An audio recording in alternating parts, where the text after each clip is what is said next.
በስመ አብ ወወልድ ወመንፈስ ቅዱስ አሐዱ አምላክ እግዚእነ ኢየሱስ ክርስቶስ ሰአሮ ለሞት ወአብርሃ ለሕይወት ወአሰሰ ለሙስና በትምህርተ ወንጌል። እግዚአብሔር የወደዳችሁና በእውነቱ የተከበራችሁ ራሳችሁን ለአገልግሎት ያዘጋጃችሁ የእግዚአብሔር ልጆች እንደምሰነበታችሁ፣ ቅድመ ዓለም የነበረ ማዕከለ ዓለም ያለ ዓለምን አሳልፎ የሚኖር ተቀዳሚ ተከታይ የሌለው ዋሕደ ባሕርይ አምላካችን ልዑል እግዚአብሔር ከዚህ ስላደረሰን ለስም አጠራሩ ክብርና ምስጋና ይግባው። የዛሬ 2000 ዓመት ጌታችን አምላካችን መድኃኒታችን ኢየሱስ ክርስቶስ በቀራንዮ የተቀበለውን መከራ፣ የከፈለውን ዋጋ፣ የፈጸመውን ቤዛነት ለመናገር የትኛውም መዝገበ ቃላት የማይተረጉመው፣ የትኛውም ፊደል የማያብራራው፣ የማይገልጸው፣ ቃላት ጨርሰው ተርጉመው አሳይተው ሊናገሩ የማይችሉ እጅግ በጣም ሰፊ መከራዎችን ተቀብለዋልና እንደ እግዚአብሔር ፈቃድ በዛሬው ዕለት የምንማርበት የሰባ ግብዣ በሚል ርዕስ ይሆናል። ወይገብር እግዚአብሔር በዝንቱ ደብር ለኩሉ ሕዝብ ከመ ይብልዑ መግዚአ ስቡሐ ወመስዋዕተ ስሙረ። እነሆ አምላካችን ልዑል እግዚአብሔር የሰራዊት ጌታ በዚህ ታላቅ ተራራ የሰባ ግብዣን ያደርጋል። ትንቢተ ኢሳይያስ ምዕራፍ 25 ቁጥር 6 ላይ ያለው የእግዚአብሔር ቃል ነው። እነሆ የሰራዊት ጌታ እግዚአብሔር ለሕዝብ ሁሉ የሚሆን በዚህ ተራራ ላይ የሰባ ግብዣን ያደርጋል። ያረጀ የከረመ የቆየ የወይን ግብዣም ያደርጋል። ወይትፌስሑ ትፍስሕተ ወሐሴተ ወይትቀብሑ እፍረተ ተውጥሞት ውስተ ሙዓት። እነሆ በዚህ ተራራ ላይ ባዘጋጀው ታላቅ የሰባ ግብዣ በወገኖች ላይ የተጣለውን መጋረጃ በአሕዛብ ላይም የተዘረጋውን መሸፈኛ ያስወግዳል። ሞት ለዘላለም ተዋጠ። እግዚአብሔር ከአሕዛብ ሁሉ ዓይን እንባን ያብሳል፣ የሕዝብንም ውርደትና ስድብ ሁሉ ያርቃል ይላል ትንቢተ ኢሳይያስ ምዕራፍ 25 ቁጥር 6 ላይ ነው። ዋናው የምንይዘው የትምህርታችን መነሻ እንዳልኳችሁ የሰባ ግብዣ። ይህ ግብዣ ከወትሮ ሁሉ የተለየ ግብዣ ነው። ይህ ግብዣ ግለሰብ የደገሰው አይደለም። ይህንን ግብዣ ያዘጋጀው ምድራዊ ንጉሥ አይደለም። የግብዣ የተዘጋጀው ለባለስልጣናቱ ለተወሰኑ ቤተሰቦች ብቻ አይደለም። ለዓለሙ ሁሉ ለሕዝብ ሁሉ የተዘጋጀ የተትረፈረፈ እግዚአብሔር አብ በቀራንዮ ተራራ ላይ ያዘጋጀው ታላቅ ግብዣ ነው። ስለዚህ ግብዣ ነው የምንማረው። የግብዣ ደግሞ ጾታ የማይለይ፣ ጎሳ የማይለይ፣ የኑሮ ደረጃ የማይለይ ሕዝብና አሕዛብን ያስተባበረ የተዘጋጀው በሜዳ ላይ አይደለም። የተዘጋጀው በመስክ አይደለም። የተዘጋጀው በቤት ውስጥ አይደለም። የተዘጋጀው በቤተ መንግስት አይደለም። ለወትሮ ግብዣ የሚዘጋጀው ምንም በመስክ ላይ ቢሆንም እንኳን ለመቀመጥ እንኳን በማይመች በተራራ ላይ የተዘጋጀ ታላቅ ግብዣ። አዎ ደግሞም ያረጀ የወይን ጠጅንም ይጋብዛል ይላል። ይህንን ግብዣ ያዘጋጀው አምላካችን መድኃኒታችን እግዚአብሔር አብ ነው። ግብዣ ደግሞ የገዛ ልጁን ለዓለም ቤዛና መድኃኒት አድርጎ መብል አድርጎ የሰጠው ያዘጋጀው ታላቁ ግብዣ ነው። ለሕዝብ ሁሉ የተዘጋጀ ግብዣ፣ ለሁሉም የሚበቃ ግብዣ ያዘጋጀ ማንም የለም። እና አብርሃም በሕይወት ዘመናቸው በኦሪት ዘፍጥረት ምዕራፍ 18 ላይ እንደምናስበው በአካባቢ ለነበሩ ለጥቂት ሰዎች ያላቸውን እያካፈሉ እያበሉ እያጠጡ እንደነበረ ይታወቃል። ነገስታት ግብዣ ሲጋብዙ ለባለሟሎቻቸው፣ ለሚኒስትሮቻቸው፣ ለዘመዶቻቸው ብቻ ነው የሚጋብዙት። ለድሃ የሰባ ግብዣ የሚያዘጋጅ ንጉሥ የለም።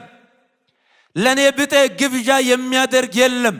ምናልባትም እግዚአብሔር ዓይኑን ላበራለት ለአንዳንድ ደግ ሰው ካልሆነ በስተቀር ለዓለም ሁሉ የሚሆን ግብዣን ያዘጋጀው አምላካችን እግዚአብሔር ነው። ወይ ገብር እግዚአብሔር በዝንቱ ደብር ለኩሉ ሕዝብ ከመብልዑ መግዛዕ ስቡዓ ወመስዋዕተ ስሙረ። ያማረ የተዋበ ለዓለም የተከፈለ ዕዳ የዓለምን ረሃብ ለአንዴና ለመጨረሻ ጊዜ የሚያስወግድ ታላቁ ግብዣ አምላካችን መድኃኒታችን ኢየሱስ ክርስቶስ ነው። ዕለተ ዓርብ በነገራችን ላይ ዕለተ ዓርብ ሰው ሁሉ ዓለም ነፃ የወጣበት የነፃነት ቀናችን ነው። ከመርገመ ሥጋ ከመርገመ ነፍስ የተዋጀንበት የተገዛንበት እግዚአብሔር የመጨረሻ ፍቅሩን ለኛ ያሳየበት ታላቅ የድል ቀናችን ነው ዕለተ ዓርብ። ዕለተ ዓርብ ማለት በአጭር ቃል ለመግለጥ በአሁናዊ የጊዜ ቀመር ውስጥ የምትኖር ትላንት ያልነበራት ነገም የማይኖራት ሰማይን ምድር ላይ ቀራንዮ ዛሬ ላይ የምታመጣ የሰው ልጅ ሁሉ መዳን የተፈጸመባት ታላቅ ቀን ነች።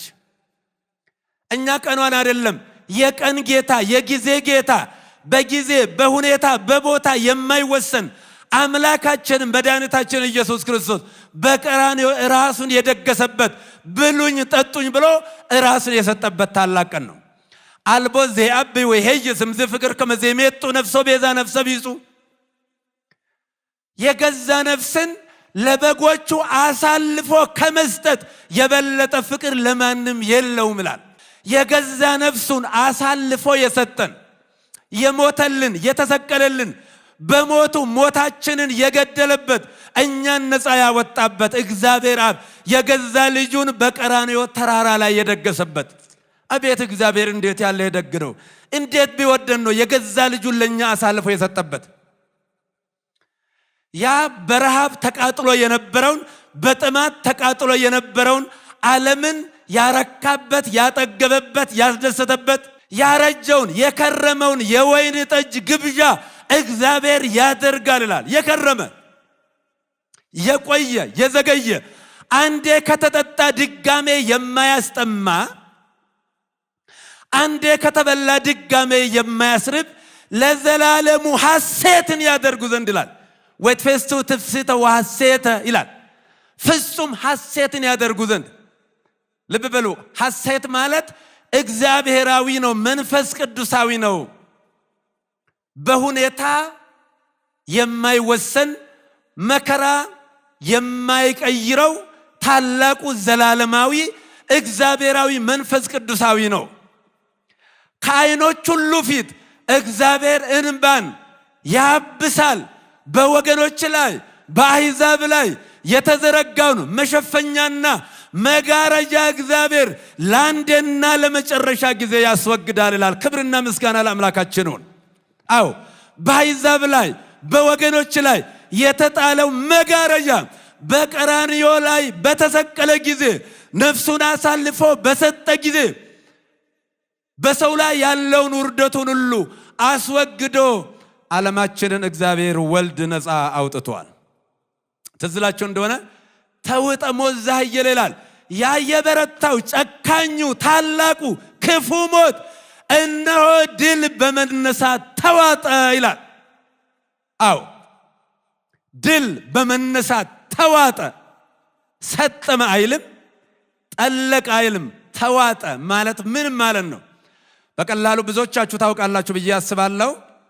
ቤርሙዳ የሚባለውን ትራንግል ታውቁት እንደሆነ በታሪክ ያ ማለት በዛ ላይ የትኛውም የጦር ጀት በዛ ላይ ማለፍ አይችልም።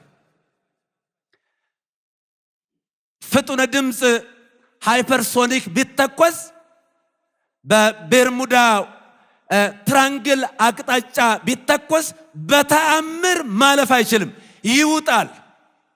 የመዋጥ አቅሙ ከፍተኛ ነው። የዋጣውን ደግሞ በተአምር አይመልስም። ብዙ አውሮፕላኖች፣ ብዙ ተመራማሪዎችን፣ ብዙ መርከቦችን ውጧል። ለዘላለም ሲውጥ ኖሯል። የባህር አዙሪት እስካሁን ድረስ ዓለማችን ከትንሿ አቶም እስከ ታላቁ ጋላክሲ ያለውን ተመራምራ እንዲህ ብላ መናገር ብትችልም ስለ ቤርሙዳ ትራንግል ግን ልትነግረን አትችልም፣ አልደረሰችበትም። ልክ እንደዚህ ሁሉ ይሄ ምን ማለት ነው? ከፍተኛ ኃይል ያለው ማለት ነው እኮ። ድል በመነሳት ተዋጠ። ሞትን የዋጠ ሞት የጌታችን የአምላካችን የኢየሱስ ክርስቶስ ሞትን የዋጠ ሞት፣ የሞትን ክንዱ ብርት የሰበረ ሞት፣ በማዳኑ ተረፈ ደዌ የሌለበት ሞት እንዳለው የተረዳ ነው በጌታችን በአምላካችን በኢየሱስ ክርስቶስ ሞት ነው። ክብርና ምስጋና ለሱ ይሁን። ቅዱስ ጳውሎስ ምን ይላል? ወአመለብሰ ዝንቱ መዋቴ ዘይመውት ውእተ አሚረ ይበጽ ዘተጽፈ ተሰጥመ ሞት ውስተ ሙዓት አይተን ከቀኖት ከሞት ወአይተ መዊኦት ከሲኦል ሞትስ ለኃጢአት ኦሪት።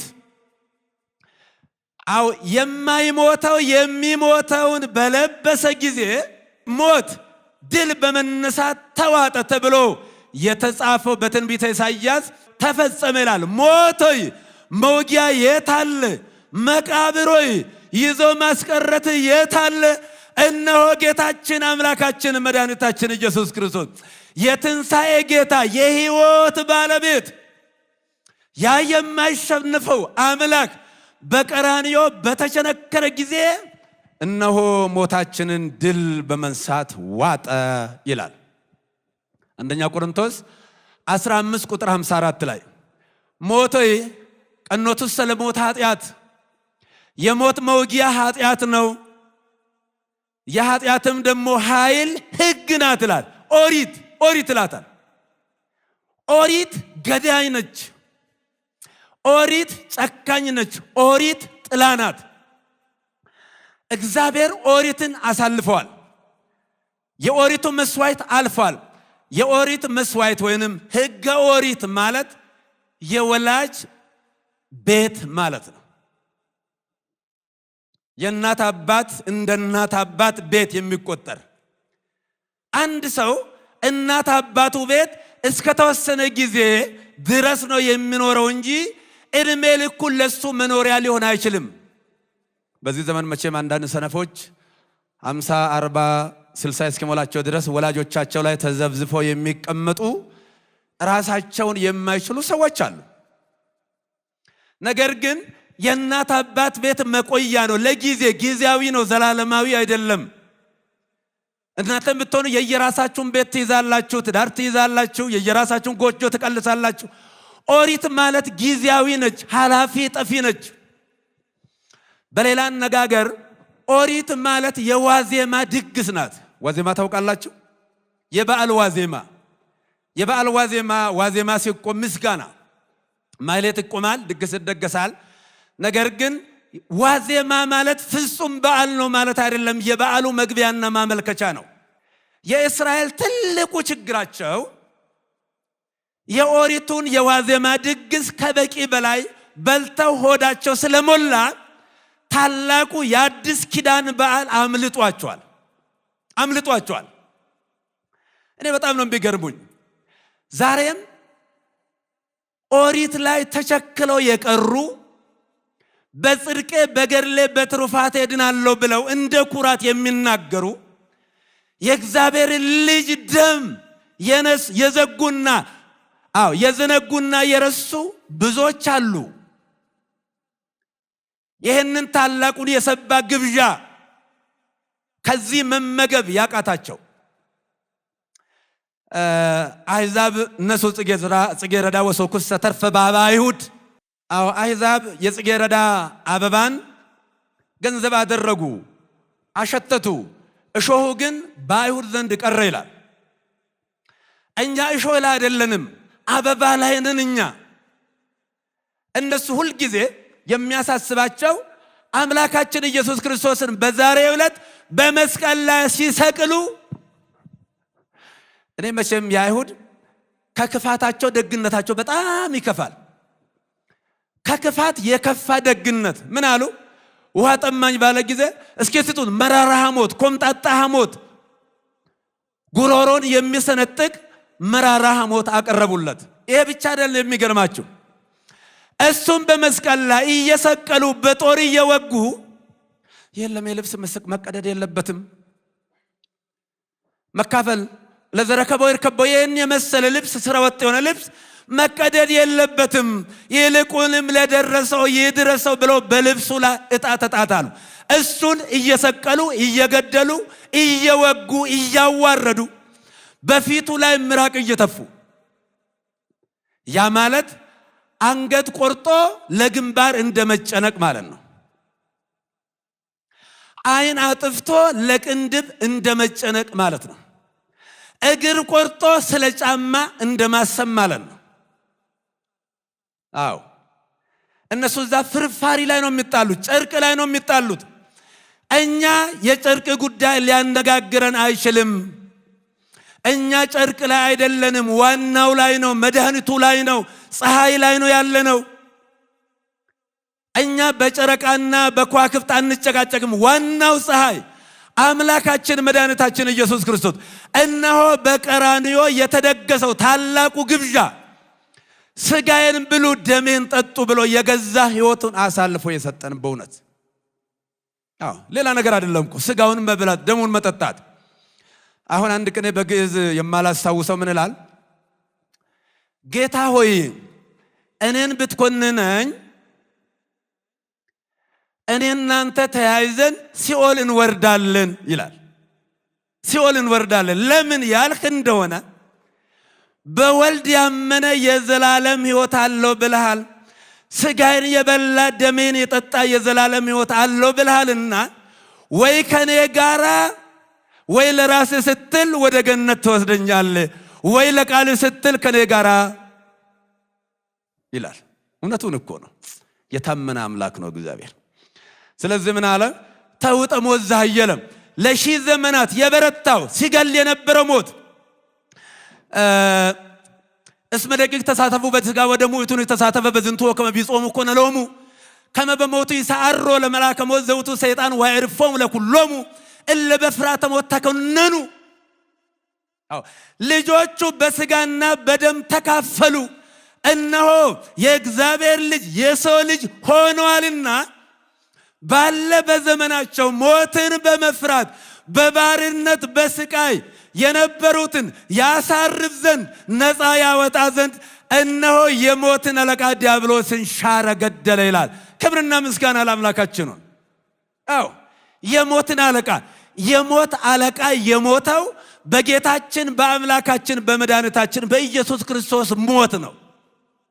ዕብራውያን ምዕራፍ 2 ቁጥር 14 ላይ ሐዋርያው ቅዱስ ጳውሎስ ባለ በዘመናቸው በባርነት በፍርሃት የነበሩትን ሁሉ ያሳርፍ ዘንድ እነሆ የሞትን አለቃ በሞቱ ገደለ ይላል። በሞቱ ገደለ ይላል። ስለዚህ አምላክ ከሰው ወገን ሰውን ማዳን የቻለ አልነበረም። መላእክት አሁን ብዙ ሰው የሚከራከረው ለምንድነው መላእክት እኛን ማዳን ያቃታቸው? በብሉይ ኪዳን የነበረው የቅዱሳን ጸሎታቸው፣ መስዋዕታቸው፣ አገልግሎታቸው፣ ቅድስናቸው እንኳን ሌላው ሊያድን እነሱንም ሊያድን አልቻለም። ይሄ የታመነ የወንጌል ቃል ነው። ሰውን ማዳን የሚችለው ሰሪው ብቻ ነው። አንዳንድ ዕቃዎች ታውቃላችሁ፣ ከልክ ያ አምራቹ ፋብሪካ ብቻ ነው ጥገና የሚያደርግለት። ሌላ ቦታ አይድንም፣ አይታከምም፣ አይጠገንም።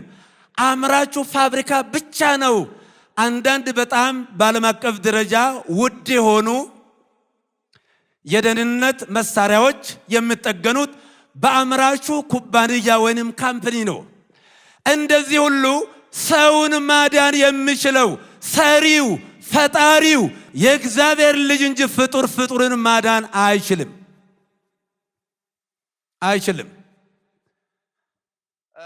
ታላቁ ኢሳይያስ ምን ይላል?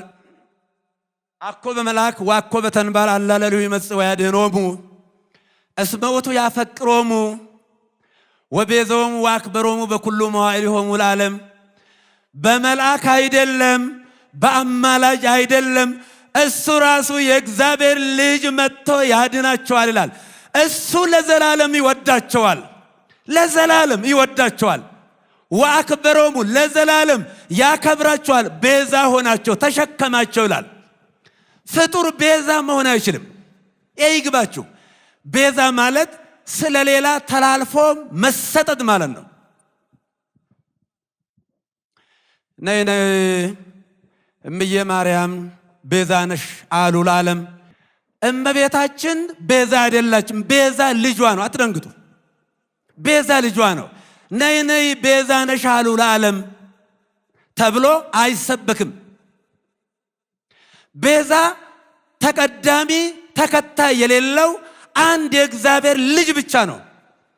መጽሐፍ ቅዱስ አውጡ ዕብራውያን ምዕራፍ 9 ቁጥር 11 ላይ ምዕራፍ 9 ቁጥር 11 ላይ ምን ይላል? ነገር ግን ክርስቶስ መጣ ዘንድ ላለው መልካም ነገር ሊቀ ካህናት ሆኖ በምትበልጠውና በምትሻለው በእጆችም ባልተሰራች ማለት ለዚህ ፍጥረት ባልሆነች ድንኳን ፈጽሞ ወደ ቅድስ በገዛ ደሙ የዘላለም ቤዛነትን አግኝቶ በገዛ ደሙ ገባ እንጂ በፍየሎችና በኮርማዎች አይደለም። በፍየሎች በኮርማዎች አይደለም። ሚካኤል ቤዛ መሆን አይችልም። ገብርኤል ቤዛ አልሆነም። አብርሃም ቤዛ አልሆነም። የትኛውን ፍጡር ቤዛ አልሆነም። ለዘላለሙ ልጇ ነው ቤዛ። የእመቤታችን የቅድስት ድንግል ማርያም ልጇ የዓለም ቤዛ፣ የዓለም መድኃኒት፣ ለዓለም የተከፈለ ዕዳ በቀራንዮ ላይ የሞትና የኃጢአት መድኃኒት ሆኖ ለእኛ የተሰጠ ልብ በሉ። ስለዚህ የዘላለም ቤዛነትን አግኝቶ አንድ ጊዜ ፈጽሞ ነው የሚለው። ስንት ጊዜ ይላል? አንድ ጊዜ ፈጽሞ በገዛ ደሙ ገባ እንጂ በፍየሎችና በኮርማዎች አይደለም። አንድ ጊዜ ፈጽሞ በዛሬው ዕለት በዕለተ ዓርብ የከፈለው ቤዛነት ለዘላለሙ ሲያድንና ሲምር ይኖራል። አሁን በእኛ ቤትም ሆነ በሌላ ቦታ እንደ ትልቅ መከራከሪያ ሆኖ ብዙ ጊዜ ጭቅጭቅ የሚደረግበት ሮሜ የፈረደበት ሮሜ 8:34 ምን የሚያከራክር ነገር አለው? መጽሐፍ ቅዱስ የሚያከራክር ነገር የለም እኮ። አባ እስራኤሎም እስመ በዘያእምሩ ይገብሩ፣ አባቶይ የሚያደርጉትን አያውቁምና ይቅር በላቸው። በሉቃስ 23 ቁጥር 34 ላይ ይሄ የተናገረው ይቅርታና የምልጃ ቃል ለዘላለሙ ሲያድን ይኖራል። እግዚአብሔር አንድ ጊዜ ይናገራል፣ የተናገረው ቃል ለዘላለሙ ይሰራል። ስለዚህ በዛሬው ዕለት አምላካችን መድኃኒታችን ኢየሱስ ክርስቶስ በቀራንዮ ተሰቅሎ ዓለምን ያዳነበት፣ ሞትን የገደለበት፣ ሞትን የሻረበት፣ እኛን ነፃ ያወጣበት፣ እርግማናችንን ያስወገደበት ታላቅ ቀን ነው። አንደኛ በዛሬው ዕለት መርገመ ሥጋ መርገመ ነፍሳችን ተወግዷል። ለነሰተ ሳይጠነ ክርስቶስ መርገማ ለኦሪት በዘወዳ በእንቲአነ ጾረ መርገማ እስመ ከመዚቤ መጽሐፍ ርጉምቱ ኩሉ ዘስቁል ዲበስ ከመግባ በረከት አብርሃም ላይ ለአሕዛብ ወንርከብ ተስፋው ለመንፈስ ቅዱስ በኢየሱስ ክርስቶስ። እነሆ በብሉይ ኪዳን በመስቀል ላይ የተሰቀለው ርጉም ተብሎ ይወገዝና ይጠላ ነበረ። ነገር ግን እሱ ስለኛ የእርግማናችንን ለመሸከም በመስቀል ላይ ተሰቅሎ እሱ ርጉም ሆኖ እርግማናችንን አስወገደ። በጌታችን በአምላካችን በመድኃኒታችን በኢየሱስ ክርስቶስ በማመን በመንፈስ ቅዱስ አማካይነት የሚገኘውን ክብርና ጸጋ እንወርስ ዘንድ የአብርሃም ልጆች እንሆን ዘንድ እነሆ ጌታችን አምላካችን ኢየሱስ ክርስቶስ በመስቀል ላይ ተሰቅሎ ርጉም ተብሎ እርግማናችንን አስወገደው ይላል ገላትያ 3 ቁጥር 13 ላይ። ሰው ሁሉ ርጉም ነበረ፣ ተረግሞ ነበረ። በነገራችን ላይ አንድ ነገር በደንብ ግልጽ መሆን ካለብን ጥንተ አብሶ ወይንም መርገመ ሥጋ መርገመ ነፍስ ማለት ምን ማለት ነው ያልን እንደሆነ የንጻ ባህሪ ማደፍ የንጻ ጠባይ ማደፍ የባህሪ መጎስቆል ተብሎ ነው የሚተረጎመው።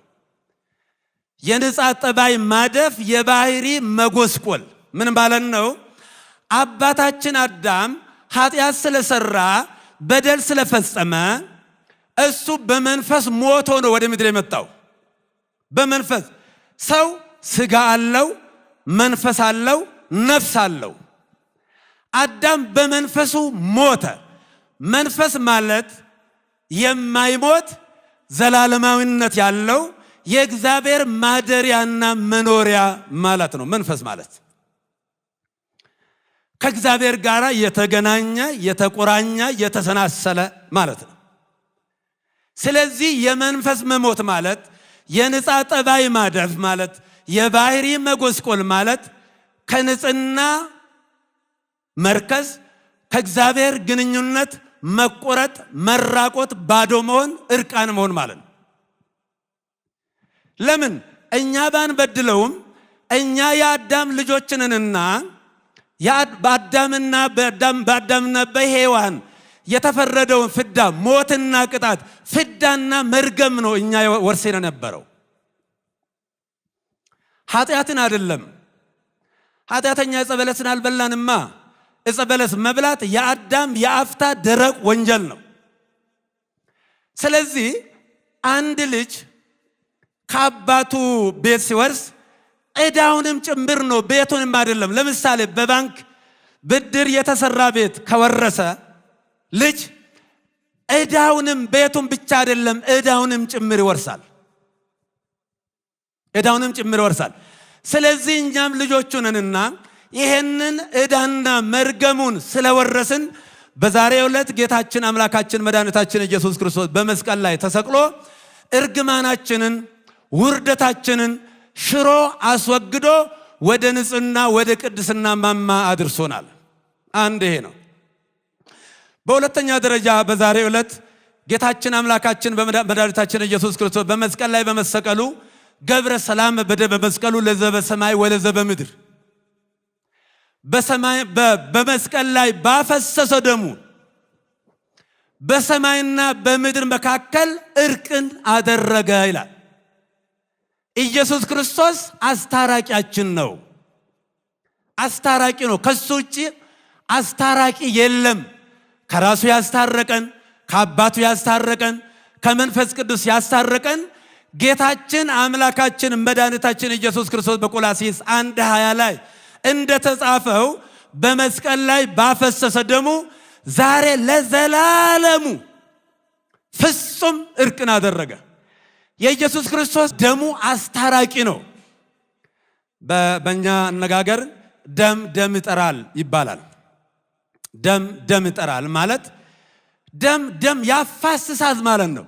ነገር ግን ለአንድና ለመጨረሻ ጊዜ ደምን ያደረቀው ደም ስለ ይቅርታና ስለ ምሕረት የሚጣራው የጌታችን የአምላካችን የመድኃኒታችን የኢየሱስ ክርስቶስ ደም ነው። አዎ ታላቁ የሰባ ግብዣ ላይ እኮ አንዳንድ ሰዎች ይታረቃሉ። የተኮራረፉ የተጣሉ መብልና መጠጥ ያፋቅራል ይባላል። ስለዚህ በቀራንዮ ላይ የተደገሰው ታላቁ ግብዣ የተጠመቀው የከረመው ያረጀው ታላቁ የወይን ጠጅ ዛሬ በሰማይና በምድር መካከል እርቅን አስፈጸመ። በመጽሐፈ ኪዳን ላይ ወአረቀ ማእከሌነ በመካከላችን እርቅን አደረገ ይላል። ኢየሱስ ክርስቶስ አስታረቀ ማለት ከአብ ከመንፈስ ቅዱስ አነሰ ማለት አይደለም። ለምን ማለት አይደለም። ተለማመጠ ማለት አይደለም። ከክብሩ ወረደ ማለት አይደለም። እሱ የአብ የመንፈስ ቅዱስ አካላዊ ቃል ነው። እሱ ቃል ነው፣ ቃላቸው ነው፣ ይናገሩበታል። ንባባቸው ነው፣ ይናገሩበታል። አብ ልብ ነው። በአብ ልብነት ወልድና መንፈስ ቅዱስ ያስባሉ፣ ያውቃሉ። መንፈስ ቅዱስ ሕይወት ነው። በመንፈስ ቅዱስ ሕይወትነት ወልድና አብ ሕያው ሆነው ይኖራሉ። ያለ አብና ያለ ወልድ መንፈስ ቅዱስ የለም። ያለ ወልድም አብና መንፈስ ቅዱስ፣ ያለ መንፈስ ቅዱስ አብና ወልድ የለም። ህልው ነው። ሁለቱ በአንዱ ህልው ነው፣ ይኖራሉ። ይህ ሲባል ግን አንዱ በሌላ ያድራል ማለት አይደለም። ሂድረት ማለት አይደለም። መዋሃድ፣ መገናዘብ ይባላል። መገናዘብ፣ መናበብ፣ አንዱ በሌላ ህይወት ውስጥ መኖር ማለት ነው። ስለዚህ ጌታችን አምላካችን መድኃኒታችን ኢየሱስ ክርስቶስ አስታራቂ ነው። አስታራቂነቱ ደግሞ ተረፈ ጸብ የለበትም። ታላቁ ዮሐንስ አፈወርቅ ምን ይላል? አኮ ዘንትሜካ በእንተ ታርቆትነ አላ በእንተ ዘኮነ ታርቆትነ መንገለ ወልዱ። የምንመካው ስለ መታረቃችን ሳይሆን መታረቃችን ከወልድ ስለሆነልን ነው ይላል። ኢየሱስ ክርስቶስ ራሱ ስለፈለገን ስለታረቀን። እቺ ያስተራቂነቷን በደንብ ግልጽ ላድርጋት። ለምሳሌ አንድ ልጅ ከአባቱ ጋር ሲጫወት ድንገት የአባቱን አይን በጠጠር መታው ብንል የአይን ህመም ጊዜ ስለማይሰጥ በጣም ስለሚያበሳጭና ስለሚያስቆጣ ልጁን ቢቀጣና ቢገርፈው ልጁ ሄዶ ጓሮ ይደበቃል። ነገር ግን የአባት አንጀት አይችልምና ሄዶ ልጁን ከተደበቀበት ጓሮ ፍለጋ ሄዶ ልጁን አግኝቶ በሚያባብል ቃል ጠርቶ ራሱን አሻሽሶ አቅፎ ወደ ቤቱ ቢወስደው ቢያበላው ቢያጠጣውና ድጋሜ እንዳይለምድ ልጄ ቢለው ማን ነው የታረቀው? እስኪ ንገሩኝ። አባት። የቀጣው ማን ነው? አባት። ሄዶ የፈለገው ማን ነው? አባት። ፈልጎ ከጓሮ ያመጣው ማን ነው? አባት። ልክ እንደዚህ ውሰዱት። አምላካችን መድኃኒታችን ኢየሱስ ክርስቶስ አስታራቂ ነው ማለት ማስታረቁ ለዘላለሙ የሚኖር እስከ ዕለተ ምጽአት ድረስ የሚኖር ነው ማለት ነው። ስለዚህ ትንቢተ ኢሳይያስ ቅድም እንዳየነው እግዚአብሔር በዚህ ተራራ ለዓለም ሁሉ የሚሆን የሰባ ግብዣ ያደርጋል። አዎ እሱ ለዘላለሙ ያረጀ የከረመ የሰባ ለዓለም ሁሉ ለሕዝብ ሁሉ ሕዝቡን የሚያጠግብ ሆድ የሚሞላ ታላቁን ግብዣ ያደርጋል ይላል። በሌላ አነጋገር መስዋዕተ ኦሪት የኦሪቱ የሞት አገልግሎትና መስዋዕት አልፎ ዛሬ ታላቁ የአዲስ ኪዳን መስዋዕት አንዴ በተሰዋ ለዘላለሙ ሲያድን የሚኖር ታላቁ መስዋዕታችን አምላካችን መድኃኒታችን ኢየሱስ ክርስቶስ በቀራንዮ የተሰዋበት ታላቅ በዓል ነው የምናከብረው። ስለዚህ ዛሬ መርገመ ሥጋ መርገመ ነፍሳችን የተወገደበት፣ ልጅነታችን የተመለሰበት፣ የዕዳ ደብዳቤያችንንም የደመሰሰበት ነው። ቅድም እንዳልኳችሁ ከጸብ ያለ ሰው ሊያስታርቅ አይችልም። ጸበኛ ማስታረቅ ይችላል? አይችልም።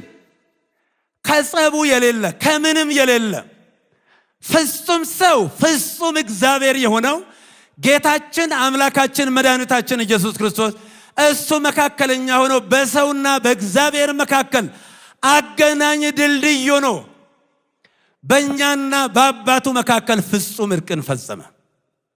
ሁለተኛ ቆሮንቶስ ምዕራፍ 5 ከቁጥር 15 ጀምሮ ምን ይላል? አሐዱ ሞተ ቤዛ ኩሉ በዘወዳ ሞተ ኩሉ ከመ እልህ ያዩ አኮ ለሪሶሙ ዚያዩ ዘንበለ ለዝኩል ዘበንቲአሆሙ ሞትሂ ወሐይወሂ ይላል። አንዱ ስለ ሁሉም ሞተ ይላል። ስለ ሁሉም አንዱ ስለ ሁሉም ፈጽሞ ሞተ። በሕይወት የሚኖሩትም ለሱ እንጂ ለራሳቸው እንዳይኖሩ አንዱ ስለ ሁሉ ሞተ ይላል። ስለ ሁሉም የሞተ መሞቱ ብቻ አይደለም የሚያስደንቀው፣ አምላካችን ኢየሱስ ክርስቶስ ገዳዮቹን እንኳ ሳይቀር የሚያደርጉትን አያውቁምና ይቅር በላቸው። ይሄ አያስደንቅም? ዳዊት ልበ አምላክ ነው፣ ደግ ነው፣ መልካም ነው፣ የእምነት ሰው ነው። በጣም ዳዊት ምንም ነገር አይወጣለትም፣ እምነቱ ፍጹም ነው። ነገር ግን ያ ልበ አምላክ ተብሎ ብዙ የተባለለትና የተዘመረለት ዳዊት በሚሞትበት ሰዓት አንደኛ መጽሐፈ ነገሥት ምዕራፍ 3 ላይ ስታዩ ምን አለው ልጁ ሰለሞን? ልጄ ሰውን ጥበበኛሁን አዋቂሁን በእግዚአብሔር መንገድ ሂድ ብሎ ከመከረ በኋላ ይሄ ኢዮአብ ያደረገኝን ታውቃለህ። አያችሁት? የፍጡር ጭካኔ። ኢዮአብ ያደረገኝን ታውቃለህ። ሽበቱን በሰላም ወደ መቃብር አታውርደው፣ አንተ እንደ ጥበብ አድርግበት። ግደለው ነው። መልአከ ሞት አንዣቦበት እስኪ እገሌን ግደለው ይባላል? አይባልም። ዳዊት ግን ምንም ቢሆን ፍጹም አይደለምና ለልጁ ግድያን አስተምሮ ነው ግደል ብሎ ነው የሞተው። የኛ አባት ግን የይቅርታ አባት ስለሆነ በገዳዮቹ ፊት ገዳዮቹ እየሰሙት ፍጹም እንዳልተቀየማቸው አባቶይ የሚያደርጉትን አያውቁምና ይቅር በላቸው። ኖህ አካሄዱን ከእግዚአብሔር ጋር ያደረገ ፍጹም ሰው ነው። ከማያ የተረፈ ሰው ነው። ዘፍጥረት 9 ቁጥር 22 ላይ ግን ችግር ባጋጠመው ጊዜ ልጁ ካም ስለበደለው ካምን ረግሞታል እንጂ ይቅር አላለው። ነገር ግን ለዘላለሙ ይቅር ባይ የሆነ አምላካችን መድኃኒታችን ኢየሱስ ክርስቶስ በቀራንዮ ላይ በከፈለው ቤዛነት ለዘላለሙ ሲያድን ይኖራል። አዎ ለዓለም ሰው ሁሉ ሐሴት ያደርግ ዘንድ ፍጹም ድነትን ያገኝ ዘንድ እግዚአብሔር አብ በቀራንዮ ላይ የደገሰው ያዘጋጀው እሱም ፈቃደኛ ሆኖ የተሰዋው አምላካችን መድኃኒታችን ኢየሱስ ክርስቶስ ዛሬ በዓለ ስቅለቱ ስናስብ እሱ ለኛ የዋለውን ውለታ ነው፣ ደግነቱን ነው፣ መልካምነቱን፣ አባትነቱን ነው። አዎ ግርፋቱን፣ መከራውን እያሰብን እንድንኖር ነው። እንጂ ስለ ይሁዳ ሺህ ጊዜ ብናወራ፣ ስለ ሰቃዮቹ ስለ አይሁድ ሺህ ጊዜ ብናወራ እሱ ረስቷቸዋል። እሱ የሚያደርጉትን አያውቁምና ይቅር በላቸው ብሏል። ረስቷቸዋል። ስለዚህ ወይ ገብር እግዚአብሔር በዝንቱ ደብር ለኩሉ ሕዝብ ከመብሉ መግዛ ስቡአ ወመስዋዕተ ስሙረ ወይስተይ ወይነ ብሉ ወይትፈሱ ተፍሴተ ዋሴተ። እግዚአብሔር በዚህ ተራራ ታላቅ የሰባ ግብዣን ያደርጋል። ለሰው ሁሉ የሚሆን ግብዣን ያደርጋል። የከረመ የወይን ጠጅ ግብዣን ያደርጋል። ሰው ሁሉ ደስ ይለው ዘንድ በአሕዛብና በሕዝብ ላይ የተጣለውን መሸፈኛና መጋረጃን እግዚአብሔር ያስወግዳል ይላል። ጌታችን አምላካችን መድኃኒታችን ኢየሱስ ክርስቶስ በመስቀል ላይ በተሰቀለ ጊዜ እነሆ የቤተ መቅደሱ መጋረጃ ለሁለት እንደተከፈለና ቤተ መቅደሱ ወለል ብሎ እንደታየ ሁሉ ተዘግቶ ተቆልፎ የነበረው ወደ እግዚአብሔር ይወስድ የነበረው መንገድም ለአንዴና ለመጨረሻ ወለል ብሎ ተከፈተ። ብናዊነ ሞገሱ ሰባትነ በደሙ ለኢየሱስ ማደሰ ለነ ፍኖተ ጽድቅ ወሕይወት ግብተ በመንጦ ላይ ተስጋሁ። ወንድሞች ሆይ በጌታችን በአምላካችን በመድኃኒታችን በኢየሱስ ክርስቶስ በመጋረጃው በስጋ በኩል እንገባ ዘንድ በመረቀልን በአዲስና በሕያው መንገድ ወደ መቅደሱ እንገባ ዘንድ ባለሟልነት አለን ይላል ሐዋርያው ቅዱስ ጳውሎስ። ስለዚህ መንገዱ ተከፈተ፣ አለቱ ተሰነጠቀ፣ ሙታን ተነሱ፣ ፀሐይ፣ ጨረቃ፣ ከዋክብት ጨለሙ። እግዚአብሔር ታላቅ ነገርን አደረገ። ስለዚህ በቀራንዮ ላይ የተደገሰውን ድግስ ይህንን መብላት ነው፣ ይህንን መመገብ ነው። ንስሐ ገብቶ እንኳን ለኛ ይቅርና በቀኙ የተሰቀለው ፈያታዊ ዜማንን ታስታውሱታላችሁ። ፈያታዊ ዜማን ሉቃስ 23 ቁጥር 39 ላይ ያለው ተዘከረኒ እግዚኦ አመ ትመጽእ በመንግሥትከ። በጣም ነው የሚወደው ይህን ሰው። እኛ በእንደዚህ አይነት መከራ ተይዘን ሳለን በውኑ እግዚአብሔርን አትፈራው? ምን እኔና እናንተ የሚገባንን ቅጣት ተቀብለናል። ይሄ ግን እኮ ኃጢአት የለበትም። ማን ገለጸለት? ማን ነው ልቡን ያበራው? ማን ነው አይኑን ያበራው? ሌላ ነገር አይደለም። ሰማዋ አባቶ የሚያደርጉትን አያውቁምና ይቅር በላቸው የሚለው ቃል ነው። ሌላውን ድርሰት ተረተውት። ስለዚህ ምን አለ? ተዘከረን እግዚኦ መትመጽእ በመንግስት። ጌታ ሆይ በመንግስት በመጣ ጊዜ አስበኝ፣ አሳስብልኝ አላለም።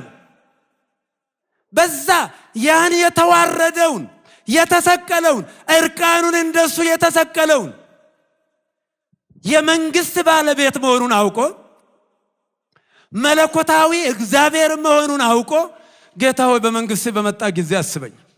እስኪ እንደሱ እንሁን። እግዚአብሔር የዚህን ሰው እድል ይስጠን። በእውነት በጣም እድለኛ ሽፍታ ነው። እኛ መቀባባት ስለምንወድ እንደዚህ ተሸክሞ እንደዛ ምርኩዙ ተሰብሮበት የሱ አይቶትም አያውቅም። የታየዋል። እውነቱን ነው እንጂ መናገር ጌታን የዛለት ብቻ ነው ያየው። ክርስቶስ እኮ ልዩነት ነው። ሁለቱ ሽፍቶቹን ካንተ ላይ ያዩ በክርስቶስ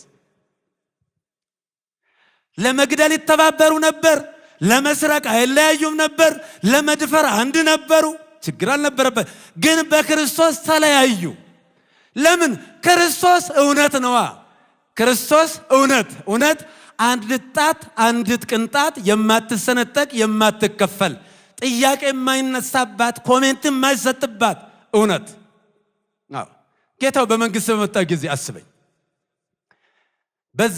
በዚህ ደረጃ የተዋረደውን ሰው እውነተኛ የባህሪ አምላክ መሆኑን አውቆ ጌታ ሆይ በመንግስት በመጣ ጊዜ አስበኛል። ቤተልሔም ሲወለድና ሰብአ ሰገል ወርቅ፣ ዕጣን፣ ከርቤ ሲያቀርቡለት አልነበረም ፈያታዊ ዜማን? ወደ ግብፅም ሲሰደድ አላየም አልነበረም ፈያታዊ ዜማን? ቃና ዘገሊላ ላይም አልነበረም በቀኝ የተሰቀለው ሽፍታ? ደብረ ታቦር ላይ ብርሃነ መለኮቱ ሲገልጥ አልነበረም? ሲጠመቅና አባቱ ዝንቱ ወልዴ ዘአፈቅር ዘቦቱ ሰመርኩ ወሎቱ ስምዎ የመረጥኩት ልጄ ይህ ነው ሲል አላየም አልነበረም። ነገር ግን ቀን አገናኛቸው። እቺ ዓለም ለሁለት ሰው አትሆንም። በጣም ክፉ ለሆነ ሰው፣ በጣም ደግ ለሆነ ሰው ዓለም የተጣጣፊዎች ነች። ለእስስቶች በጣም ትመቻለች፣ ለእውነተኛና ለደረግ ግን አትመችም። ያ ታላቁ እውነት የደግነት ጥግ በቀራንዮ ተሰቅሎ ዓለምን ነፃ ሲያወጣ ፈያታዊ ዜማን አይቶ ተዘከረን እግዚኦ መትመጽእ በመንግስት። ይሄ ፍጹም ይቅር ባይነቱን እኮ የሚያሳየው። እኛ ሌላ ስቃይ አያስፈልግም። እኛም እኮ እንደ ፈያታዊ ዜማን ጌታ ሆይ በመንግስት በመጣ አስበኝ፣ በቃ የሚፈልገው እሱ ነው። እመኑ። ይኸው በእርሱ በሚያምን አይፈረደበትም፣ በማያምን ግን በአንዱ በእግዚአብሔር ልጅ ስም ስላላመነ አሁን ተፈርዶበታል ነው እኮ የሚለው። ዓለምን ነፃ ያወጣ በቀራንዮ የተደገሰው ታላቁ ግብዣ፣ ታላቁ ድግስ፣ ይሄንን መስማት፣ ማዳመጥ፣ መብላት፣ መመገብ። ማንም እኮ ብሉ እንጂ ጠጡኝ ብሎ ራሱን የሰጠ የለም እኮ። ሰው ቁሱን ነው የሚሰጠው። ራሱን የሰጠ የገዛ ነፍሱን አሳልፎ ለኛ የሰጠን እግዚአብሔር አብ የገዛ ልጁን አሳልፎ ሰጠን። ወልዶ ጥቀ የመከ ምኔነ አለ መጥቶ በእንተ ኩልነ ወምንቱቱን ከዘይጸግወነ ኩሎ። ለገዛ ልጁ ሳይራራ የገዛ ልጁን አሳልፎ የሰጠን ከልጁ ጋር የማይሰጠን ምን ነገር አለ ይላል። በዛሬው ትምህርታችን በደንብ እንድትጨብጡት የሚያስፈልገው ቤዛ አንድና አንድ ኢየሱስ ክርስቶስ ብቻ መሆኑን እንድታው። ትንቢተ ኢሳይያስ 63 ቁጥር 9 ላይ በመልአክም በአማላጅም አይደለም ቤዛ እሱ ነው፣ ተቤዣቸው፣ የተቤዠን በደሙ በሞቱ። ፍጡር ቤዛ አይባልም። የትኛውም ፍጡር መልአክ ቤዛ ሊሆን አይችልም። ፍጡር ቤዛ ሊሆን አይችልም። ቤዛ ኢየሱስ ክርስቶስ ነው። አብ ቤዛ አይደለም። መንፈስ ቅዱስ ቤዛ አይደለም። አልሞተማ። የሞተልን ተላልፎ እጅግሩን ታስሮ የተሰቀለልን አንድ ቤዛ፣ ዓለምን እየተቤዠው ለዓለም የሚበቃ መስዋዕት። አይገርማችሁ? እስራኤላውያን በብሉይ ኪዳን በቤተሰብ ቁጥር ልክ እያንዳንዱ በነፍስ ወከፍ መስዋዕት ያቀርብ ነበር። ነገር ግን ዓለምን ወክሎ ብቻውን ለዓለም የተሰዋ መስዋዕት ሆኖ የቀረበው አምላካችን ኢየሱስ ክርስቶስ ብቻ ነው። የእስራኤልን በጎች ያሳረፈ፣ ኮርማዎችን ያሳረፈ፣ ዋኖሶችን ያሳረፈ፣ ርግቦችን ያሳረፈ አንድ ቤዛ ኢየሱስ ክርስቶስ ነው። አንድ በሁለተኛ ደረጃ ሞታችንን የሻረበት የሞትን ክንዱ ብርት ሰብሮ ሞት እንዳለው ያሳየበት የዲያብሎስን ግዛት በሞቱ አንኮታኩቶ ጥሎ ተዋርዶ የነበረውን ተሰቃይቶ የነበረውን ወድቆ የነበረውን ረክሶ የነበረውን የሰውን ተፈጥሮ ማንነት አድሶ ቀድሶ ወደ ቤቱ የመለሰበት ታላቅ ቀን ነው ዓርብ። የዕዳ ደብዳቤያችንን ያ መክፈል አቅቶን፣ ዕዳ በጣም ከባድ ነው፣ ወገብ ይሰብራል። ጽድቃችን እንደ መርገም ጨርቅ ሆነብን፣ ኃጢአት ጠራርጎ ወሰደን ብሎ ኢሳይያስ እንደተናገረው ያንን ዕዳችንን ነቢያት መሰረዝ አልቻሉም። በባህሪው ዕዳ የሌለበት የዓለም ስጦታ አምላካችን ኢየሱስ ክርስቶስ በቀራንዮ ላይ በተደገሰ ጊዜ ዓለሙ ሁሉ ዕዳ ተሰርዞለት ነፃ የወጣበት ታላቅ ቀን ነው። ስለዚህ በመነሻችን እንዳልነው እግዚአብሔር አብ በቀራንዮ ተራራ ላይ ያዘጋጀው የደገሰው ታላቁ ግብዣ የከረመ የቆየ ታላቁ ጠጅ ተብሎ የተነገረው ለጌታችን ለአምላካችን ለኢየሱስ ክርስቶስ ነው። ሌላማ ማን ለዓለም የሚሆን ማን የት አለ? ያውም በተራራ ላይ የተደገሰ ከመትፈሱ ትፍስተ ዋሰተ ወይ ገብሩ ትፍስተ ዋሰተ ሐሴትን ያደርጉ ዘንድ ከሰው ሁሉ እንባን የሚያብስ በአሕዛብ ላይና በሕዝብ ላይ የተጣለና የተጋረደውን መሸፈኛ ቀዶ አስወግዶ ነፃ ያወጣ በእኛና በእግዚአብሔር መካከል የነበረውን የጥልን ግድግዳ አፍርሶ በመስቀሉ በመስቀሉ ስንል ከቅርጽ ያለፈ ነው። መስቀሉ ማለት እኮ መከራው ማለት እኮ ነው። ምን ማለት ነው? መስቀል ኃይላችን ነው፣ መስቀል ቤዛችን ነው ስንል ምን ማለት ነው? የጌታ የኢየሱስ ክርስቶስ መከራው ስቃዩ መስቀል ተብሎ ነው የሚተረጎመው። መከራ መስቀል ቤዛ ነው ስንል ይሄ ቤዛ ሆነልን ማለት አይደለም። ኢየሱስ ክርስቶስ በመስቀል ላይ የከፈለውን ዋጋ በመስቀል ላይ ያሳየውን ደግነት፣ መልካምነት ማለታችን ነው። ስለዚህ የዕዳ ደብዳቤያችን ሰርዞ እኛን ነፃ አውጥቶ ወደ ቀደመ ሀገራችን ቤታችን የተመለስንበት ነፃ ያወጣንበት ታላቅ ቀን ነው። እግዚአብሔር ሁላችሁንም ይባርካችሁ ይቀድሳችሁ። አምላካችን ኢየሱስ ክርስቶስ ሞቶ አልቀረም። በሁለተኛ ጢሞቴዎስ ምዕራፍ 1 ቁጥር 11 ላይ ቅድም እንደተናገርኩት ሁሉ እግዚእነ ኢየሱስ ክርስቶስ ሳሮ ለሞቱ አብርሃ ለሕይወት ዋሰሰለ ሙስና በትምህርተ ወንጌል በሞቱ ሞትን ሻረ፣ ፈርሶ በዝብሶ መቅረትን አጠፋ፣ ሕይወትን አበራ ይላል። የኛ ጌታ ለምን ተቀበረ? ልጁን ፍለጋ ነዋ። ልጁ ፍለጋ መቃብር ውስጥ እኮ እኛ ፍለጋ ነው የገባው። ሌላ ጉዳይ የተፈጥሮ ጉዳይ ስለሆነበት አይደለም። እስከ መቃብር የሚከተል አባት፣ ሞትን የሚያልፍ መቃብርን የሚሻገር ፍቅር ያለው እኛ ፍለጋ ወደ መቃብር የወረደ በአካለ ነፍስ ነፍሳትን ነፃ ያወጣ የሞትን ክንዱ ብርት ሰብሮ መቃብር ክፈቱልኝ መግነዝ ፍቱልኝ ሳይል ሞትን ድል አድርጎ የተነሳ ደጉ ሕያው ቅዱስ አምላካችን እግዚአብሔር እሱ የትንሣኤ ጌታ ነው። ገርመኛል። አይሁድ መቅበራቸው አይደለም። በጣም የሚገርመው አንደኛ እንደተናገረው ይነሳል ብለው በመቃብሩ ላይ ተራራ የሚያህል ድንጋይ መከመራቸው። ይሄ ብቻ አይደለም፣ መቃብር ጠባቂ መቅጠራቸው። ድንጋይም ሆነ መቃብር ጠባቂ እውነትን መጋረድ፣ መሸፈን፣ ማሸነፍ አይችልም። መቃብር ጠባቂ አይችልም። ስለዚህ የኛ ጌታ መቃብሩን ባዶ አድርጎ የሞትን ኃይል ሰብሮ በታላቅ ግርማ በታላቅ ኃይል በታላቅ ስልጣን ተነስቷልና ክብርና ምስጋና ለአምላካችን ይሁን። ምን ይላል ሉቃስ 24:34 ላይ በአማን ተንሳ እግዚእነ ኢየሱስ ክርስቶስ ወአስተርአዮ ለጴጥሮስ ይላል። ጌታችን በእውነት ተነሳ፣ ደግሞ ለስምዖንም ታይቷል ይላል። ለማን ታይቷል ይላል? ደግሞ ለጴጥሮስም ታይቷል። ደግሞ ሲነግራቸው ምን አለ? እኔ እነሳለሁ፣ ሄዳችሁ ለጴጥሮስም ንገሩት። እንዳሸማቀቅ እኮ ነው ጴጥሮስ። አዎ ሄዳችሁ ንገሩት ለወዳጄ ዶሮ ሳይጮህ 3 ጊዜ ቢክደኝም ፍጹም ይቅር ብዬዋለሁና ሄዳችሁ ለወዳጄ ለጴጥሮስም ንገሩት ብሎ ሞትን ድል አድርጎ ከተነሳ በኋላ እንኳን ገዳዮቹን ለማናደድና ለማበሳጨት በእነሱ ፊት አልተመላለሰም። ከሌሊቱ 6 ሰዓት ላይ ተነሳ፣ ቀጥታ ወደ ገሊላ ነው ጉዞውን ያደረገው። አይገርምም? የኛ ጌታ ይቅር ባይ ነው።